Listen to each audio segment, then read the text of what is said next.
पिता और पुत्र और पवित्र आत्मा के नाम पर आमीन। हमारे प्रभु यीशु क्रिस्त की कृपा, ईश्वर का प्रेम और पवित्र आत्मा का सहचर्य आप सबों को प्राप्त हो और आपकी आत्मा के साथ। आइए हम सभी अपने गुनाह अपराध पापों को ईश्वर के सामने स्वीकार करें ताकि योग्य रीति से इसमें सब बलिदान में भाग ले सके।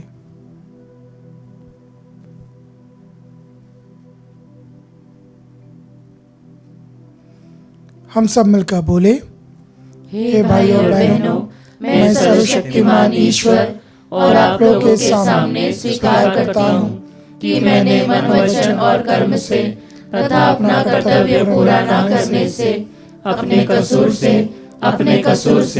अपने भारी कसूर से घोर पाप किया है। इसलिए मैं नित्य कुंवारी धन्य मरियम से, सब स्वर्गदूतों, संतों और आप लोगों से, हे भाई और बहनों, विनती करता हूँ कि आप लोग मेरे लिए प्रभु ईश्वर से प्रार्थना करें। सर्वशक्तिमान ईश्वर हम लोगों पर दया करे और हमारे पाप क्षमा कर हमें अनंत जीवन प्रदान करे।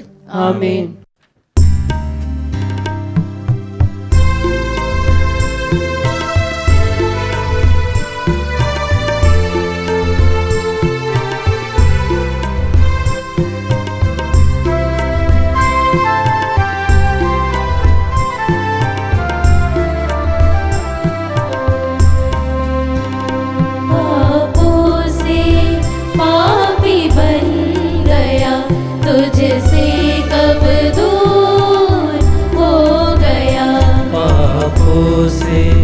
पापी बन गया, तुझसे कब दूर हो गया। मुझको सब छोड़ गए, मुझको सब छोड़ गए, प्रभु शरण में तेरी आया हूँ। अब दे दे दया, दे दे दया, अब दे दे दया, दे दे दया, अब दे दे दया, अब दे दे दया, दे दे दया, अब दे दे दया, दे दे दया, अब दे दे दया।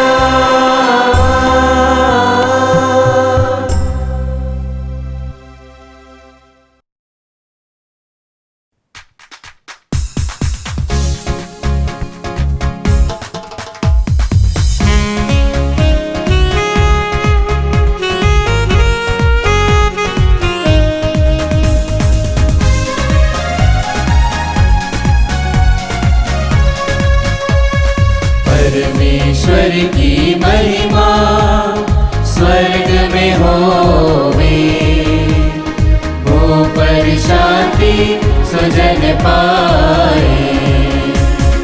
परमेश्वर की महिमा, तेरी प्रशंसा, तेरी पूजा, तेरी आराधना, तेरी महिमा, तेरा गुणगान होवे सदा, तेरा गुणगान होवे सदा। परमेश्वर की महिमा, प्रभु परमेश्वर स्वर्ग के स्वामी, तू बलशाली पिता हमारे, तेरा गुणगान होवे सदा, तेरा गुणगान होवे सदा। परमेश्वर की महिमा, यीशु मसीहा तू सुत ईश्वर है, फलित में मने पाप लेते। सुन लो विनती हमारी सदा, सुन लो विनती हमारी सदा। परमेश्वर की महिमा, तू ही पावन, तू ही प्रभु है, पिता के दाहिने तू विराजमान है। पावन आत्मा संग समाए, तेरी महिमा होवे सदा। परमेश्वर की महिमा स्वर्ग में होवे, ऊपर शांति सुजन पाए। परमेश्वर की महिमा हम प्रार्थना करें। हे ईश्वर, तू अपने भक्तों का सामर्थ्य है। तेरे बिना दुर्बल और नश्वर मनुष्य कुछ नहीं कर सकता है। हमारी अनुनय विनय सुन और हमें अपनी कृपा प्रदान कर कि हम सदा तेरी आज्ञाओं का पालन करें और वचन तथा कर्म से तुझे प्रसन्न करते रहें। हमारे प्रभु तेरे पुत्र यीशु क्रिस्त के द्वारा, जो तेरे तथा पवित्र आत्मा के संग एक ईश्वर होकर युगानुग जीते और राज्य करते हैं। आमीन।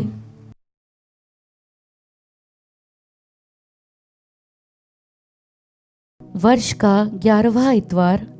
पहला पाठ निर्गमन ग्रंथ अध्याय 19 वचन संख्या 2 से 6। इज़राइली रफीदीम से चले गए और सिनाई की मरुभूमि पहुँचे। उन्होंने मरुभूमि में पर्वत के सामने ही पड़ाव डाला।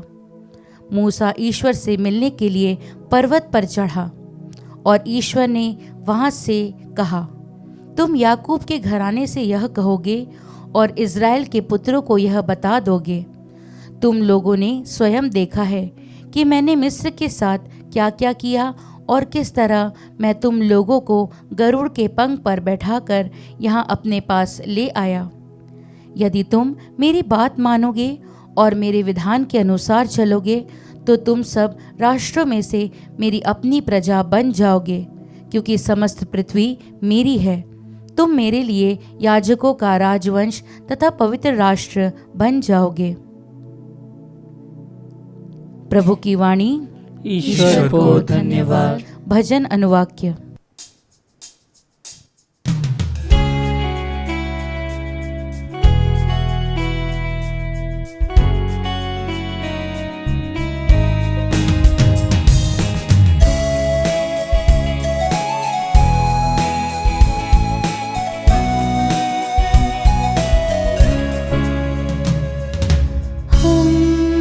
उसकी प्रजा, उसके चारागाह की भीड़ है। हम उसकी प्रजा, उसकी चारागाह की भीड़ है।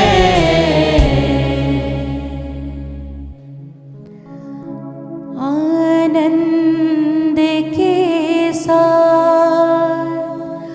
प्रभु की सेवा करो, उल्लास के गीत गाते हुए उसके सामने उपस्थित हो जाओ।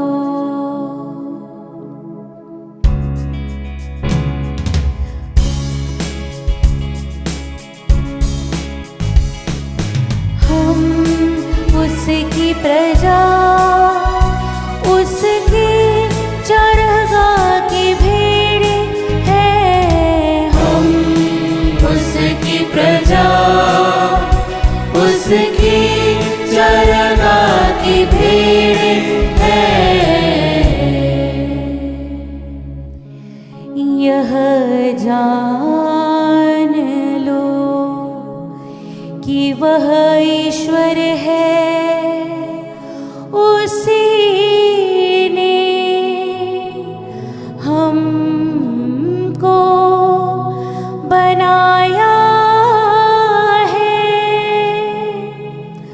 हम उसी के हैं, हम उसकी प्रजा, उसके चारागाह की भीड़ है।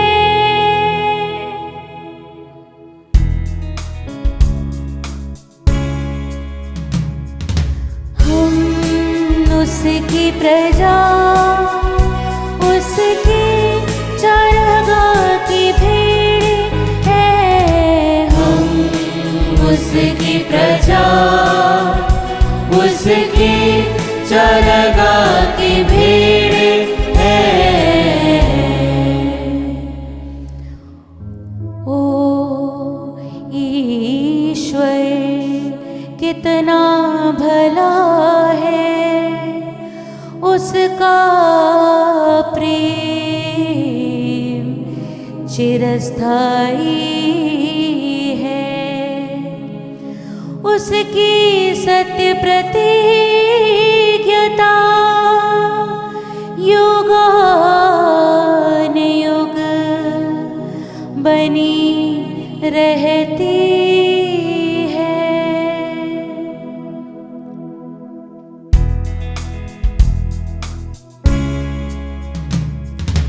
हम उसकी प्रजा, उसकी चरगाह की भीड़ हैं। हम उसकी प्रजा, उसकी चरगाह की भीड़ है। हम उसकी प्रजा, उसकी चरगाह की भीड़ है।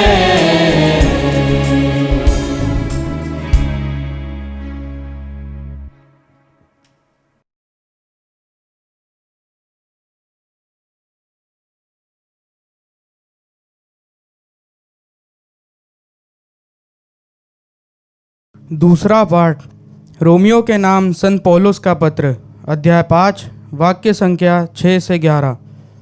हम निसहाय ही थे जब मसीह निर्धारित समय पर विधर्मियों के लिए मरे। धार्मिक मनुष्य के लिए शायद ही कोई अपने प्राण अर्पित करे। फिर भी हो सकता है कि भले मनुष्य के लिए कोई मरने को तैयार हो जाए। किंतु हम पापी थे जब मसीह हमारे लिए मर गए थे। इससे ईश्वर ने हमारे प्रति अपने प्रेम का प्रमाण दिया। जब हम मसीह के रक्त के कारण धार्मिक माने गए तो हम निश्चय ही मसीह के द्वारा ईश्वर के दंड से बच जाएंगे। हम शत्रु ही थे जब ईश्वर के साथ हमारा मेल उसके पुत्र की मृत्यु के द्वारा हो गया था। उसके साथ मेल हो जाने के बाद हम उसके पुत्र की जीवन द्वारा निश्चय ही बच जाएंगे। इतना ही नहीं, अब तो हमारे प्रभु यीशु मसीह के द्वारा ईश्वर से हमारा मेल हो गया है। इसलिए हम उन्हीं के द्वारा ईश्वर पर भरोसा रखकर आनंदित है। प्रभु की वाणी। ईश्वर को धन्यवाद।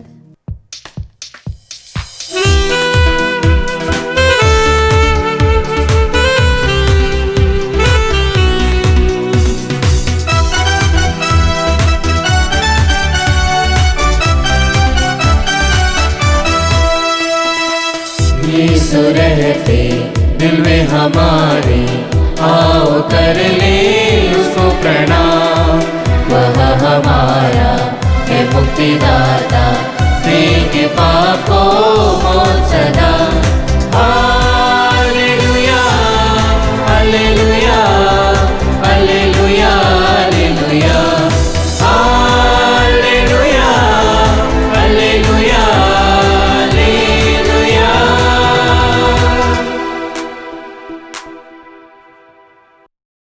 प्रभु आप लोगों के साथ हो और आपकी आत्मा के साथ। सन्मति के अनुसार पवित्र सुसमाचार। हे प्रभु तेरी महिमा हो।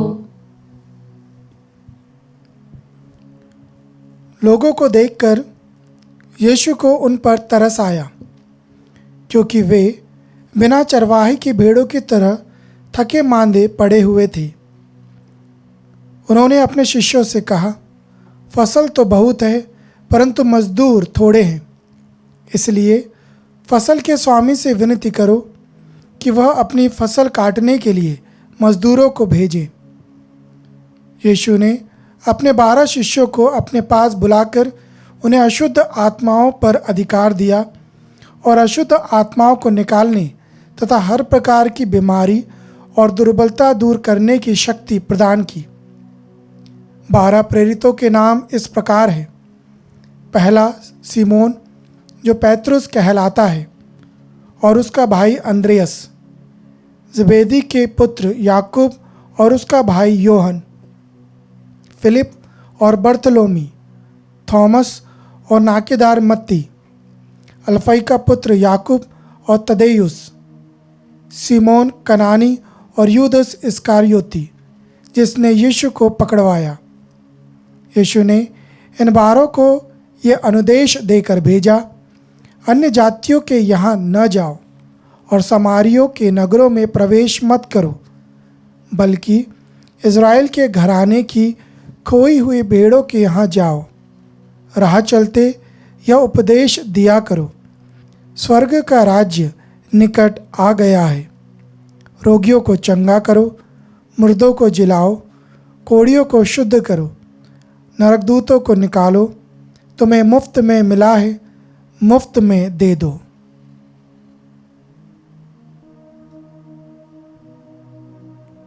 यह प्रभु का सुसमाचार है। हे क्रिस्त तेरी स्तुति हो। सबको जय यीशु। प्रिय भाइयों बहनों, आज के सुसमाचार में हम देखते हैं कि यीशु क्रिस्त को लोगों पर तरस आया। हम अक्सर यह सोचते हैं कि ईश्वर होकर उसे हमारे ऊपर तरस आ रहा है, जबकि वह स्वयं हमारे हर दुख को दूर कर सकता है।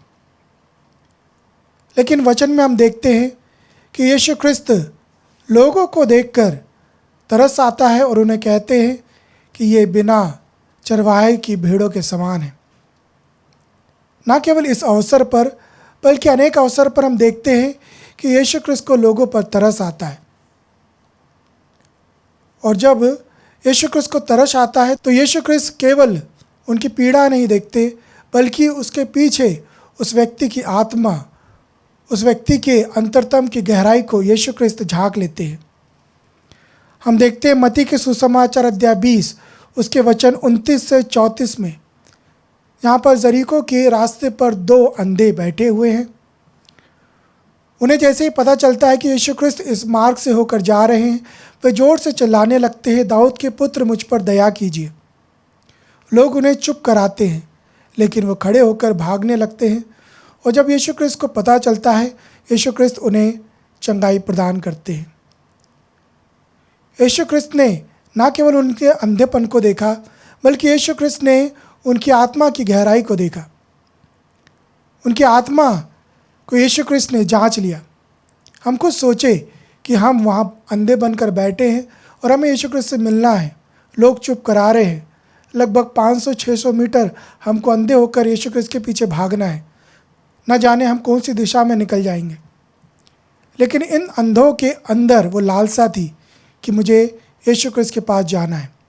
और जब यीशु क्रिस्त ने उस लालसा को देखा तो हम कह सकते हैं यीशु क्रिस्त को तरस आया और उन्होंने उन्हें चंगाई प्रदान की। वैसे ही हम देखते हैं मार्कुस के सुसमाचार अध्याय 1 उसके वचन 40 से लेकर, वहाँ पर हम देखते हैं एक कोढ़ी यीशु क्रिस्त के पास आता है और घुटने टेकता है और कहता है, यदि आप चाहें तो मुझे चंगा कर सकते हैं।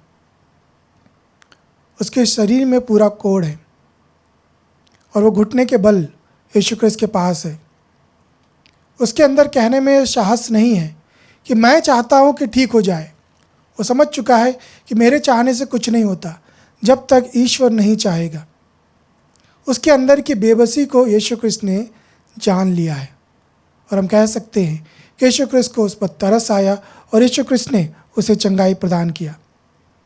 मार्कुस के सुसमाचार अध्याय 5 में हम देखते हैं जहाँ पर गेरासीनियों के प्रदेश में यीशु क्रिस्त जाते हैं और वहाँ एक व्यक्ति है जो मकबरों में रहा करता है और जिसके अंदर अबदूतों की सेनाएं हैं। वह व्यक्ति कुछ भी नहीं कहता है, लेकिन फिर भी यीशु क्रिस्त पहल करते हैं और उसे चंगाई प्रदान करते हैं। क्यों? क्योंकि वह व्यक्ति जीते जी लोगों की नज़रों में मर चुका है। लोगों ने उसे मकबरों में या फिर हम कहें कब्रिस्तान में ले आके छोड़ दिया है, जहाँ पर हम मुर्दों को दफनाते हैं। उन्होंने इस जिंदा व्यक्ति को मुर्दा समझ लिया है। समाज ने उसे मरा हुआ मान लिया है और चूंकि उसके पूरे शरीर पर अबदूत का कब्जा है, तो यीशु क्रिस्त से वो कैसे बात करेगा? तो यीशु क्रिस्त उसकी आत्मा को झांक लेते हैं, उसकी रोती हुई आत्मा को जान लेते हैं कि वह व्यक्ति चंगाई चाहता है, छुटकारा चाहता है। फिर हम कह सकते हैं कि यीशु क्रिस्त को उस पर तरस आया और यीशु क्रिस्त ने उसके अंदर से पूरे अबदूतों को निकाल दिया। लूकस के सुसमाचार अध्याय 7 में भी हम देखते हैं जहाँ पर यीशु क्रिस्त एक बहुत बड़ी भीड़ के साथ नाइन प्रदेश में प्रवेश करता है। उस प्रदेश के फाटक से होकर यीशु क्रिस्त जा रहा है और नगर के अंदर से एक भीड़ एक विधवा के बेटे की अर्थी को ले जाकर नगर से बाहर निकल रही है, और उस फाटक पर एक भीड़ जो अंदर आ रही है, एक भीड़ जो बाहर जा रही है, दोनों का मिलन होता है। यीशु ख्रिस्त इन सब चीज़ों को देखते हैं और उस विधवा के बेटे की अर्थी को स्पर्श करते हैं और वो लड़का चंगा हो जाता है। यीशु ख्रिस्त उसे अपनी माँ को प्रदान करते हैं। यीशु ख्रिस्त ने वहाँ केवल एक अर्थी को नहीं देखा, बल्कि यीशु ख्रिस्त ने पूरे नाइन प्रदेश को उसमें देखा कि यह प्रदेश ईश्वर से दूर है, वह ईश्वर से दूर होकर जा रहा है। उस विधवा में उसके पूरे दुख को यीशु ख्रिस्त देख लेते हैं, और चूंकि यीशु ख्रिस्त स्वयं उस नगर में प्रवेश करता है तो कोई उस नगर से बाहर कैसे जाएगा? ईश्वर की वाणी सुने बिना कोई इस नगर के बाहर कैसे जाएगा? और यीशु ख्रिस्त उन पर तरस खाकर उस बेटे को ठीक करते हैं। हम यूहन्ना के सुसमाचार अध्याय 11 में देखते हैं जहाँ पर लाजरस मरा हुआ है। हम सभी जानते हैं यीशु ख्रिस्त उस कब्र पर जाते हैं, व्याकुल होते हैं, रोते हैं और लाजरस को कब्र से ज़िंदा करते हैं। प्रिय भाइयों बहनों, ऐसे अनेक उदाहरण हमको देखने को मिलते हैं कि यीशु ख्रिस्त अपने कार्यों के द्वारा लोगों पर तरस खाते हैं और उन्हें ईश्वरी कृपा प्रदान करते हैं। शोक गीत अध्याय 3 उसका वचन 22 से 23 में लिखा है कि मेरी कृपा, मेरी दया नित्य प्रतिदिन नवीन है। My mercies are new every morning. ईश्वर हर दिन दया करता है और नए नए तरीके से, अलग अलग तरीके से लोगों को छूता है। आज के मत्ती के सुसमाचार 9 को शुरुआत से देखेंगे तो जानेंगे कि वहाँ यीशु को सबसे पहले एक अर्धांग रोगी को ठीक करता है, फिर मत्ती को बुलाता है जो चुंगी घर में बैठा हुआ है। उसके बाद यीशु ख्रिस्त उपवास की महत्वता के ऊपर उपदेश देते हैं। उसके बाद एक अधिकारी की बेटी को ठीक करने जाते हैं और रास्ते पर 12 साल से पीड़ित रक्तस्राव से उस महिला को ठीक करते हैं। फिर 2 अंधे को ठीक करते हैं, फिर उसके बाद गूंगे को ठीक करते हैं, और उसके बाद आज का वचन है जहाँ लोगों को देखकर यीशु ख्रिस्त को तरस आता है। यीशु ख्रिस्त दिन भर काम कर रहे हैं, दिन भर लोगों से मिल रहे हैं, उनके बीच है। और यीशु ख्रिस्त जब इतना हो जाने पर भी देखते हैं कि ये लोग फिर भी बिना चरवाहे की तरह है, इनका नेतृत्व करने वाला कोई नहीं है, ये अभी भी ईश्वर के लिए तरस रहे। और यीशु ख्रिस्त यह भी सोच लेता है कि मैं तो चला जाऊंगा, इनका क्या होगा, इन लोगों का मार्गदर्शन कौन करेगा? तब वो कहते हैं कि ये बिना चरवाहे की भेड़ों की तरह थके मांदे पड़े हुए हैं। बिना चरवाहे का होने का मतलब क्या है? यदि बहुत सारी भेड़ें हैं और उनका चरवाहा है, यदि चरवाहा नहीं हो तो क्या होगा? भेड़ें खो सकती है, चोटिल हो सकती है, कोई गाड़ी के नीचे आ जाएगी, कोई झाड़ियों में फंस जाएगी, कोई खाई में गिर जाएगी, कुछ भेड़ों को हो सकता है कोई चोरी करके ले जा ले, कोई भेड़ भटक जाए, कोई भूख के कारण, अनेक चीज़ें हो सकती है। और साथ ही साथ इन भेड़ों की देखभाल कौन करेगा? समय पर चारागाह कौन देगा? पानी कौन पिलाएगा? इनके शरीर से ऊन को कौन निकालेगा? ये सब कार्य चरवाहा के। यदि चरवाहा नहीं है तो भेड़ इन सब चीज़ों से वंचित है। इसको समझने के लिए हम हमारे जीवन में उदाहरण ले सकते हैं। हर बच्चे जब 10वीं 12वीं पढ़ाई पास कर लेते हैं तो वो बड़े शहरों की ओर जाते हैं आगे की पढ़ाई के लिए, हॉस्टल कॉलेजेस में दाखिला लेते हैं।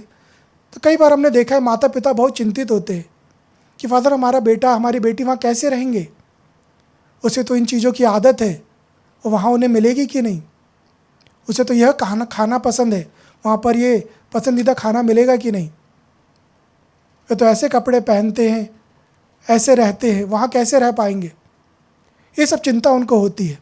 वैसे ही एक चरवाहे की चिंता रहती है भेड़ के प्रति, वैसे ही यीशु ख्रिस्त की चिंता है हम लोगों के प्रति कि हमारा क्या होगा यदि हमें आध्यात्मिक चरवाहा ना मिले। और फिर यीशु ख्रिस्त आगे कहते हैं कि फसल के स्वामी से विनती करो कि वो फसल काटने के लिए मजदूरों को भेजे, क्योंकि फसल पक चुकी है। एक फसल प्रिय भाइयों बहनों पक जाए तो फिर क्या करना पड़ता है? किसान अकेले कुछ नहीं कर सकता, उसे मजदूरों की ज़रूरत है। फसल काटने के लिए, उसे छांटने के लिए, उसे साफ करने के लिए, उसे बोरे में या बखारों में जमा करने के लिए, उसे ट्रैक्टर्स लगते हैं बड़े बड़े गोडाउन में ले जाने के लिए, फिर मंडी में ले जाना है, उसको बेचना है। इतने काम होते हैं, वह अकेला नहीं कर सकता, उसे मज़दूरों की ज़रूरत है। और क्या हो यदि अचानक तूफ़ान आ जाए और किसान के पास मज़दूर नहीं है, तो पूरी फसल बर्बाद हो जाएगी, उसकी पूरी मेहनत किसी काम की नहीं रह जाएगी।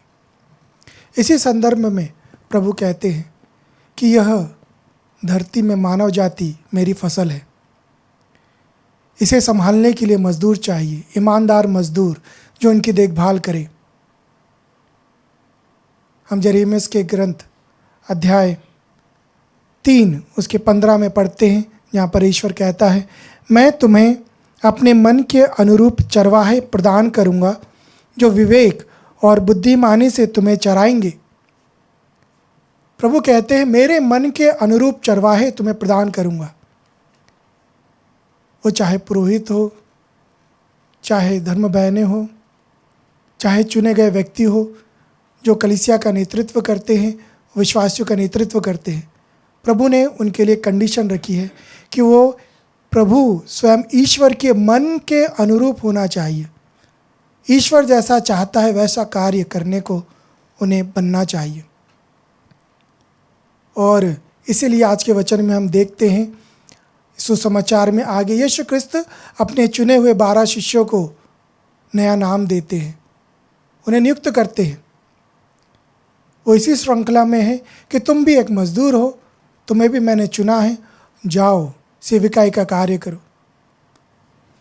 और उसी श्रृंखला को आगे बढ़ाते हुए कलीसिया में अनेक पुरोहित आते हैं, बिशप आते हैं, अनेक चुने हुए प्रतिनिधि आते हैं, और उसी श्रृंखला में मैं भी आता हूँ।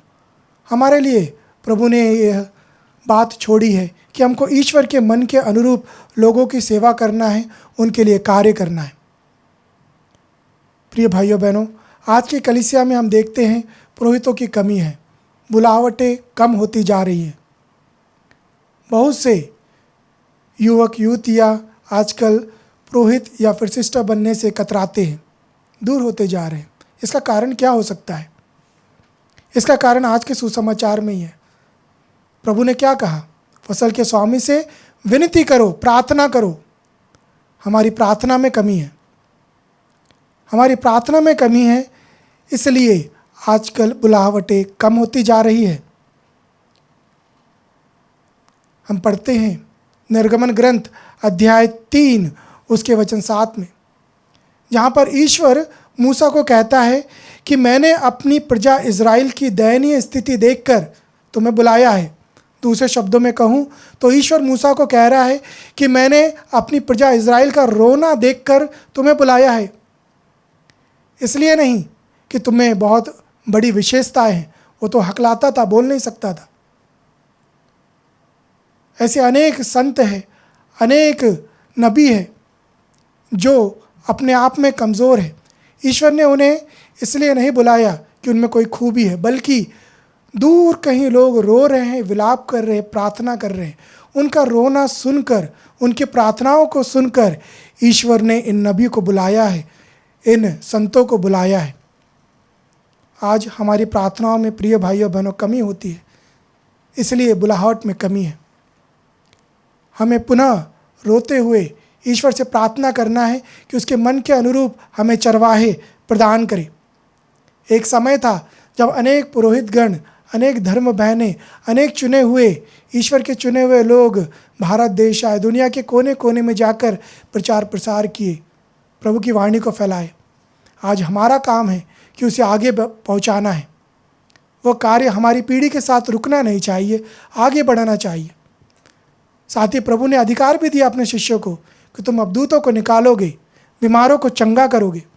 वो अधिकार हमारे पास है। हमारी प्रार्थनाओं में हमें उस अधिकार को लेके आना है। यदि कोई बीमार है तो मार्कुस का वचन निकाले अध्याय 1, जहाँ पैतरुस के साथ जब बीमार थी, यीशु क्रिस्त ने उसे ठीक किया।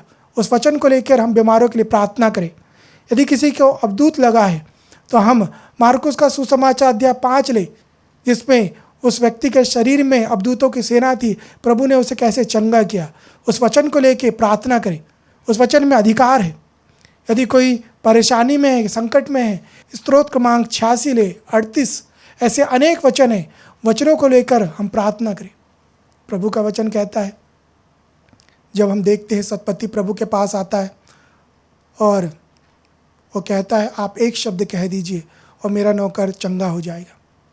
बाइबल में कितने वचन है प्रिय भाइयों बहनों, लाखों की संख्या में। एक वचन हम याद कर ले, उस हमें पूर्ण रूप से चंगाई प्रदान कर देगा। और यही तो प्रभु आज के वचन में हमें सिखलाते हैं कि उसे हमारे ऊपर तरस आता है कि इतना सब करने के बाद भी हम प्रभु से क्यों दूर हैं, क्यों हमारे अंदर कमियां हैं। आइए हम प्रार्थना करें कि प्रभु की कृपा सदा हम पर बनी रहे। हमारे बीच में से आज भी नए पुरोहित, नई धर्म बहनें, नए नेतृत्व करने वाले प्रभु चुने, उन्हें प्रोत्साहन, उन्हें प्रेरणा प्रदान करें।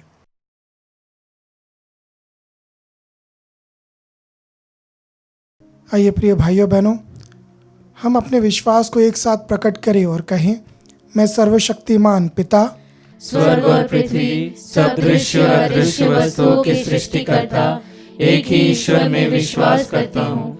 मैं ईश्वर के इकलौते पुत्र, एक ही प्रभु यीशु ख्रिस्त में विश्वास करता हूँ, जो सभी युगों के पहले पिता से उत्पन्न है। वह ईश्वर से उत्पन्न ईश्वर, प्रकाश से उत्पन्न प्रकाश, सच्चे ईश्वर से उत्पन्न सच्चा ईश्वर है। वह बनाया हुआ नहीं बल्कि उत्पन्न हुआ है। वह पिता के साथ एक तत्व है। उसी के द्वारा सब कुछ सृष्टि हुआ। वह मनुष्यों के लिए और हमारी मुक्ति के लिए स्वर्ग से उतरा और पवित्र आत्मा के द्वारा कुंवारी मरियम से देह धारण कर मनुष्य बना। उसने पोंतुस पिलातुस के समय दुख भोगा। वह हमारे लिए क्रूस पर ठोका गया। वह मर गया और दफनाया गया और धर्म ग्रंथ के अनुसार तीसरे दिन फिर से जी उठा। वह स्वर्ग में आरोहित हुआ और पिता के दाहिने विराजमान है। वह जीवितों और मृतकों का न्याय करने महिमा के साथ फिर आएगा और उसके राज्य का कभी अंत नहीं होगा। मैं पवित्र आत्मा में विश्वास करता हूँ। वह प्रभु और जीवन दाता है। वह पिता और पुत्र से प्रसृत होता है। पिता और पुत्र के साथ उसकी आराधना और महिमा होती है। वह नबियों के मुख से बोला है। मैं एक पवित्र, कैथोलिक तथा प्रेरित कलीसिया में विश्वास करता हूँ। मैं पापों की क्षमा के लिए एक ही बपतिस्मा स्वीकार करता हूँ और मृतकों के पुनरुत्थान तथा अनंत जीवन की बाट जोहता हूँ। आमीन। आइए प्रिय भाइयों बहनों, हमारी निवेदन प्रार्थनाओं को प्रभु के चरणों में समर्पित करें और कहें, हे पिता हमारी प्रार्थना सुन। हे पिता हमारी प्रार्थना सुन। हमारे संत पिता सभी धर्माध्यक्षों, याजकों तथा धर्म संघियों के लिए प्रार्थना करें कि वे अपने जीवन और कार्यों के द्वारा ईश्वर के राज्य के साक्षी बने और यीशु क्रिस्त के मिशन कार्यों को आगे बढ़ाते हुए संसार भर में सुसमाचार की घोषणा कर सकें। इसके लिए हम ईश्वर से प्रार्थना करें। हे पिता हमारी प्रार्थना सुन। हमारे देश के सभी नेतागण अपने समय, शक्ति एवं संसाधनों का उपयोग निस्वार्थ एवं उदार भाव से सभी वर्ग के लोगों की भलाई के लिए कर सकें। इसके लिए हम ईश्वर से प्रार्थना करें। हे पिता हमारी प्रार्थना सुन।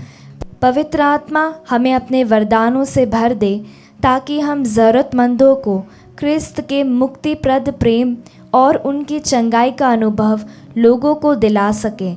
इसके लिए हम ईश्वर से प्रार्थना करें। हे पिता हमारी प्रार्थना सुन। हम सब अपनी निजी प्रार्थनाओं को प्रभु के चरणों में समर्पित करें। हे प्रभु, आपने हम सबों की प्रार्थनाओं को सुना है। हमारे हृदय में जो भी प्रार्थनाएं थी आपने उन्हें जाना है और हमारा पूर्ण विश्वास है कि उचित समय आने पर आप उन प्रार्थनाओं का जवाब हमारे जीवन में प्रदान करेंगे। हम ये प्रार्थना करते हैं हमारे प्रभु ख्रीस्त के द्वारा, आमीन।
दे दे, उपहार ले ले, आशीष दे दे, उपहार ले ले।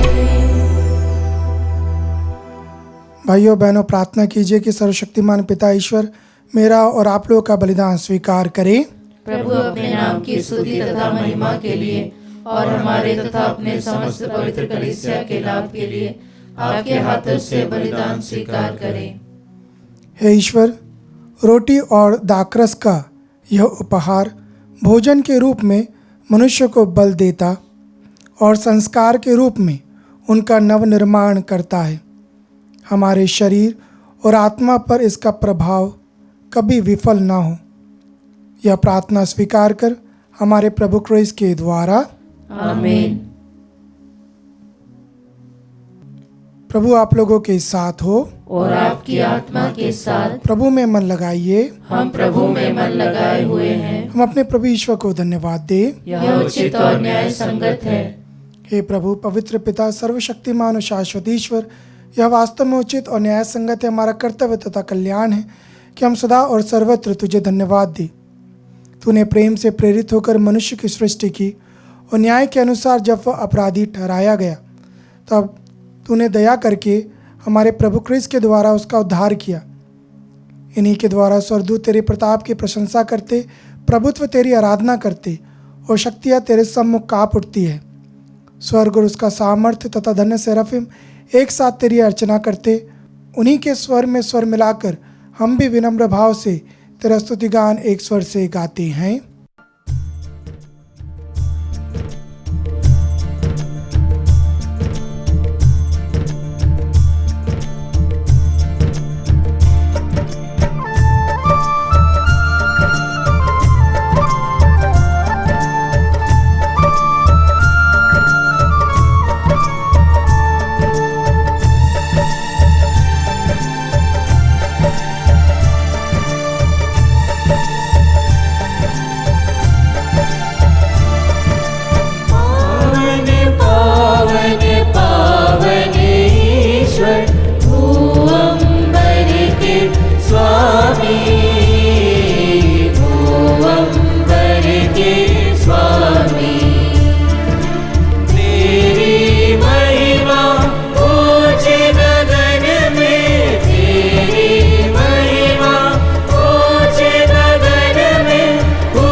परमेश्वर की जय जयकार। पावन पावन पावन ईश्वर, भूअंबर के स्वामी, भूअंबर के स्वामी। जो आते हैं प्रभु सुनाम पर, जो आते हैं प्रभु सुनाम पर, धन्य धन्य हो सब हर्षाते। प्रभु का जय जय गान करो। पावन पावन पावन ईश्वर, भूअंबर के स्वामी, भूअंबर के स्वामी। हे प्रभु, तू वास्तव में पवित्र है, सारी पवित्रता का स्रोत है। हम तुझसे प्रार्थना करते हैं, तूने पारों को अपनी आत्मा के संस्पर्श से पवित्र कर दे कि हमारे प्रभु यीशु क्रिस्त के शरीर तथा रक्त बन जाए। जब वे स्वेच्छा से मृत्यु के लिए सौंपे गए, उन्होंने रोटी ली, तुझे धन्यवाद दिया और रोटी तोड़कर उसे अपने शिष्यों को देते हुए कहा, तुम सब इसे लो और इसमें से खाओ, क्योंकि यह मेरा शरीर है जो तुम्हारे लिए बलि चढ़ाया जाएगा।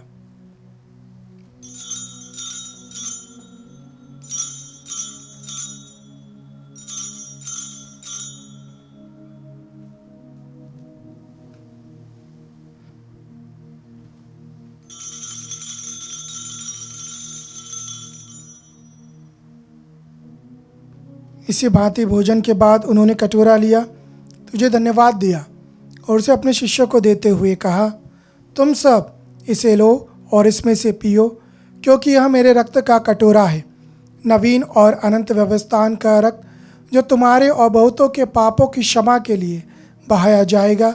तुम मेरी स्मृति में यह करो।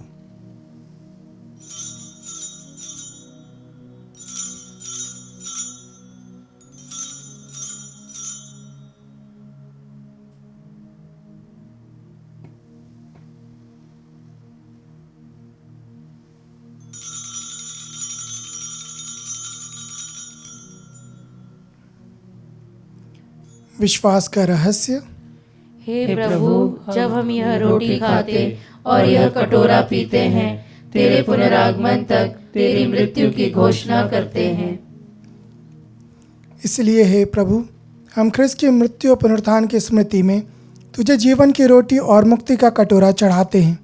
हम तुझे धन्यवाद देते हैं कि तूने हमें अपने सम्मुख उपस्थित होने और अपनी सेवा करने का सौभाग्य प्रदान किया है। हमारा नम्र निवेदन है कि हम सब ख्रिस्त का शरीर और रक्त ग्रहण करके पवित्र आत्मा के द्वारा एकता के सूत्र में बंधे रहें। हे प्रभु, हमारे संत पिता लियो, हमारे धर्माध्यक्ष थॉमस मैथ्यू और सभी याजकों के साथ विश्व भर में फैली अपनी कलीसिया की सुधि ले तथा इसे प्रेम में सिद्ध बना दे। हमारे उन भाई बहनों की भी सुधि ले जो पुनरुत्थान की आशा में परलोक सिधार चुके हैं। उन्हें और सभी मृतकों को अपने दर्शन का सौभाग्य प्रदान कर हम सब पर दया दृष्टि डाल कि हम भी अनंत जीवन के सहभागी बने और ईश्वर की माता धन्य कुंवारी मरियम, उसके धन्यवर संत यूसुफ, धन्य प्रेरितों तथा सभी संतों के साथ जो युग युग में तेरे प्रति विश्वस्त बने रहे, तेरी स्तुति और महिमा कर सके, तेरे पुत्र यीशु ख्रिस्त के द्वारा।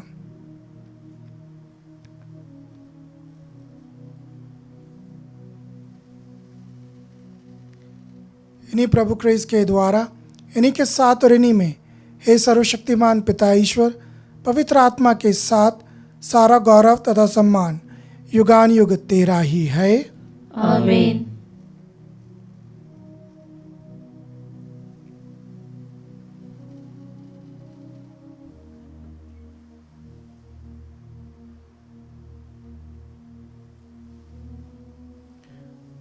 हम सब मिलकर पिता ईश्वर से प्रार्थना करें जैसे स्वयं प्रभु यीशु ने हमें सिखाया है। हे हमारे पिता जो स्वर्ग में है, तेरा नाम पवित्र माना जाए, तेरा राज्य आए, तेरी इच्छा जैसे स्वर्ग में वैसे पृथ्वी पर भी पूरी हो। हमारा प्रतिदिन का आहार आज हमें दे और हमारे अपराध हमें क्षमा कर, जैसे हम भी अपने अपराधियों को क्षमा करते हैं, और हमें परीक्षा में न डाल परंतु बुराई से बचा। हे प्रभु, हम तुझसे प्रार्थना करते हैं, सभी बुराइयों से हमें बचा और इस जीवन में हमें कृपापूर्वक शांति प्रदान कर। हम तेरी दया से सदा पाप से दूर और हर विपत्ति से सुरक्षित रहें और उस दिन की प्रतीक्षा करते रहें जब हमारे मुक्तिदाता यीशु ख्रिस्त फिर आकर हमारी धन्य आशा पूरी करेंगे। क्योंकि तेरा राज्य, तेरा सामर्थ्य और तेरी महिमा अनंत काल तक बनी रहती है। हे प्रभु यीशु ख्रिस्त, तूने अपने प्रेरितों से कहा है, मैं तुम्हारे लिए शांति छोड़ जाता हूँ, अपनी शांति तुम्हें प्रदान करता हूँ। तो हमारे पापों पर नहीं, अपनी कलीसिया के विश्वास पर दृष्टि डाल और कृपापूर्वक उसे शांति तथा एकता प्रदान कर। तो युगानुग जीता और राज्य करता है। आमीन। प्रभु की शांति सदा आप लोगों के साथ हो और आपकी आत्मा के साथ। हम परस्पर शांति अभिवादन करें।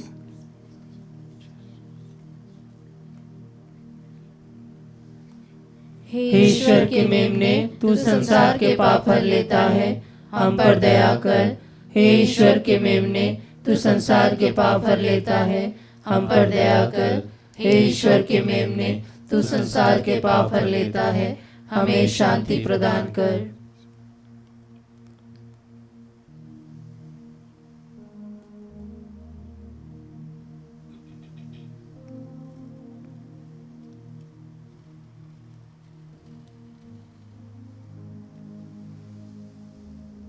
देखिए ईश्वर का मेमना, इन्हें देखिए जो संसार के पाप हर लेते हैं।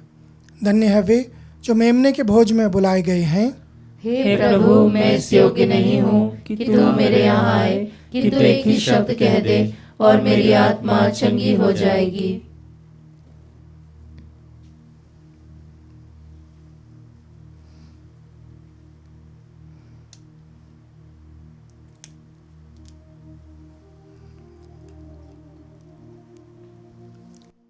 हे मेरे प्रभु यीशु, मैं सारे हृदय से विश्वास करती हूँ कि आप पवित्र यूकरिस्तीय संस्कार में उपस्थित हैं। हे प्रभु, मैं सभी चीज़ों से बढ़कर आपको प्रेम करती हूँ और मेरी यही अभिलाषा है कि आप मेरी आत्मा में आकर बस जाएं, क्योंकि हे प्रभु, मैं आपको आज ग्रहण करने में असमर्थ हूँ। हे प्रभु, आध्यात्मिक रूप से आकर मेरे हृदय में समा जाइए। हे यीशु, मैं आज आप में एक होना चाहती हूँ और आप में समा जाना चाहती हूँ। हे प्रभु, यह कभी ना होने पाए कि मैं आपसे कभी अलग हो जाऊं। आमीन। हम प्रार्थना करें। हे प्रभु, पवित्र यूक्रिस्ट का यह सहभाग तेरे तथा विश्वासियों के बीच एकता का चिन्ह है। यह तेरी कलीसिया में एकता का फल उत्पन्न करे, हमारे प्रभु क्रिस्त के द्वारा। आमीन। प्रभु आप लोगों के साथ हो और आपकी आत्मा के साथ। सर्वशक्तिमान ईश्वर पिता और पुत्र और पवित्र आत्मा आप सबको आशीर्वाद प्रदान करे। आमीन। आप लोग विदा लें। प्रभु की शांति सदैव साथ रहे। ईश्वर को धन्यवाद।